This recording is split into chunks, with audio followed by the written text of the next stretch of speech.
قیدیوں کے تبادلے کے حوالے سے خاص طور پر حماس کی جانب سے ایک ویڈیو جاری کی گئی جس میں ایک اسرائیلی قیدی کو جو کہ اسرائیل کی جانب سے مردہ قرار دیا گیا تھا اس کو زندہ دکھایا گیا ہے. یہ بڑی ڈیولپمنٹ ہے.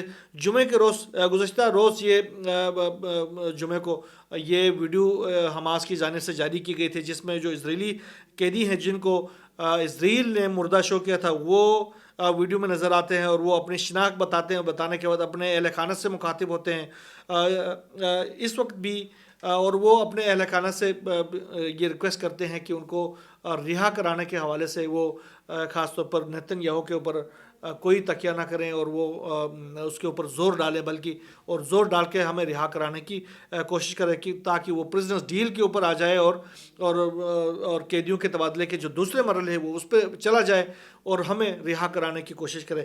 دوسری طرف جو فلسطین کی جو تنظیمیں ہیں حماس ان کے پاس اس وقت بھی 58 کے قریب اسرائیلی قیدی موجود ہیں جن میں سے 34 کی اسرائیلی فوج نے ہلاکت کی تصدیق کر دی ہے. ایک کو تو انہوں نے دکھا دیا وہ زندہ ہے باقی بہت سارے ابھی بھی ہلاکت ان کی ہیں ان کی لاشیں پڑی ہوئی ہیں. آنے والے دنوں میں اگر پریزنرز ڈیل ہوتی ہے تو ان کی لاشیں ان کے حوالے کیے جائیں گے. حماس پر دباؤ بڑھانے کے لیے اسرائیل کی جو پالیسی ہے اس کے حوالے سے ایک رپورٹ منظر عام پہ ہے جس میں کہا گیا ہے کہ اسرائیل جو ہے حماس پر دباؤ بڑھانے کے لیے جنگی منصوبے تیار کر رہا ہے. تو آنے والے دنوں میں اسرائیل اس طرح کی بھی کوئی ایکٹیویٹی کر سکتا ہے. ایکسیوس کی جانب سے ایک رپورٹ سامنے آئی ہے جس میں یہ کہا گیا کہ ٹرمپ انتظامیہ جو خاص طور پر گزشتہ ہم نے ولاگ میں کہا تھا کہ ٹرمپ انتظامیہ براہ راست حماس کے ساتھ مذاکرات کر رہی ہے. تو یہ جو مذاکرات کر رہی ہے اس کے نتیجے میں اسرائیل کے اندر بڑے خدشات پیدا ہو گئے ہیں. اسرائیل میں بڑے چیمگوئیاں پیدا ہو گئی ہیں کہ یہ جو ٹرمپ جو ہے وہ کر کیا رہا ہے. ہمیں اس نے پیچھے دھکیل دیا اور خود مذاکرات کر رہا ہے. نیتن یاہو کے ایک ساتھی تھا اور جو مذاکرات کرنے والی جو امریکی ٹیم ہے اس کے مابین کال ہوئی ہے جس میں یہ دونوں آپس میں لڑ رہے ہیں. نیتن یاہو کا جو ساتھی ہے وہ اور امریکی جو مذاکرات کار ٹیم جو کہ حماس کے ساتھ مذاکرات کر رہی تھی ان کے ایک اہلکار ان کے درمیان ٹیلی فونک بات چیت ہوگی جو کہ لیک ہو گئی ہے. اس بات چیت کے اندر وہ دونوں ایک دوسرے سے لڑ رہے ہیں اس معاملے کے اوپر کہ بھائی تم یہ مذاکرات کیوں کر رہے ہو. نیتن یاہو کے جو ساتھی ہے وہ ان سے لڑ رہے ہیں اس بات پہ. اس کال کے ذریعے انکشاف ہوا ہے کہ اسرائیل کے اندر جو ہے وہ ایک انتہائی تشویش کی لہر وہ دوڑ گئی ہے اس حوالے سے.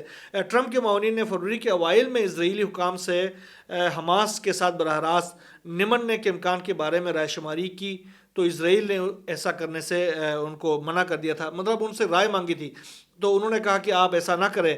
اسرائیل کی جانب سے باقاعدہ ٹرمپ انتظامیہ کو منع کر دیا گیا تھا کہ آپ براہ راست ان کے ساتھ کوئی ڈیل نہ کریں خاص طور پر پیشگی شرائط کے بغیر وہ کوئی اس طرح کا ڈیل نہ کرے. لیکن بعد میں دوسرے چینلز کے ذریعے نیتن یاہو کی ایڈمنسٹریشن کو پتہ چلا کہ امریکہ تو اب بہت آگے نکل گیا. انہوں نے تو بہت سارے مذاکرات کے دور حماس کے ساتھ کیے ہیں تو جس کے بعد ان کے اندر تشویش کی لہر دوڑ گئی اور نیتن یاہو کا جو دوست ہے یا ان کا ساتھی ہے انہوں نے باقاعدہ ان مذاکرات کا ٹیم کے ایک اہلکار کے ساتھ باقاعدہ طور پر لڑائی بھی کی ہے.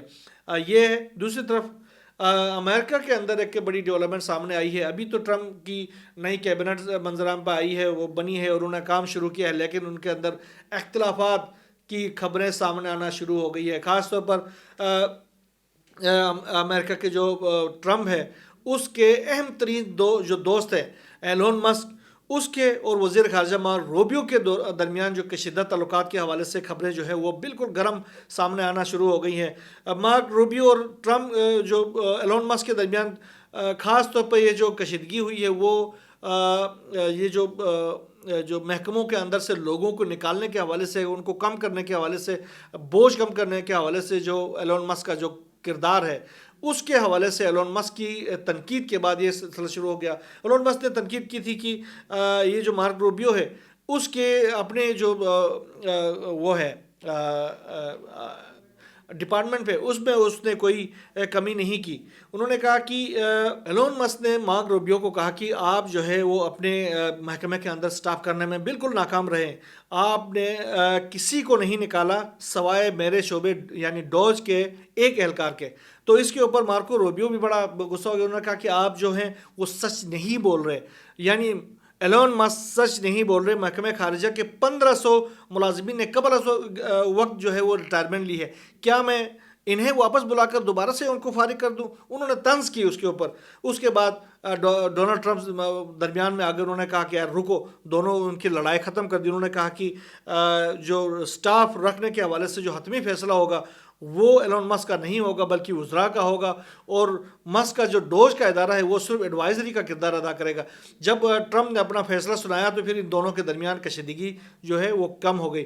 یہ بڑی ایک اہم ڈیولپمنٹ ہے. ابھی جمعہ 8 دن نہیں ہوئے کہ ان کی اہم ترین لوگ ہیں وہ آپس میں لڑ پڑے ہیں. تو اب آنے والے دنوں میں دیکھ لیں ان کی صورتحال کیا ہو سکتی ہے. ٹرمپ جو ہے وہ اپنی کہانیاں کیے جا رہے ہیں, وہ اپنے اقدامات خود ساختہ کوششیں کرتے ہیں. کبھی اس کو پابندی لگاؤ, کبھی اس کے خلاف بیان دے دیا. دوسری طرف وہ ان کی جو ایڈمنسٹریشن ہے وہ آپس میں لڑ پڑ رہی ہے. تو آنے والے دنوں میں امریکہ سے بھی بڑی انٹرسٹنگ قسم کے جو کہانیاں ہیں وہ سامنے آ سکتی ہے. بہرحال جو بھی نئی ڈیولپمنٹ اس تمام علاقے سے سامنے آتی رہیں گی انشاءاللہ ہم آپ سے شیئر کرتے رہیں گے. یہاں بس نہیں, اللہ حافظ.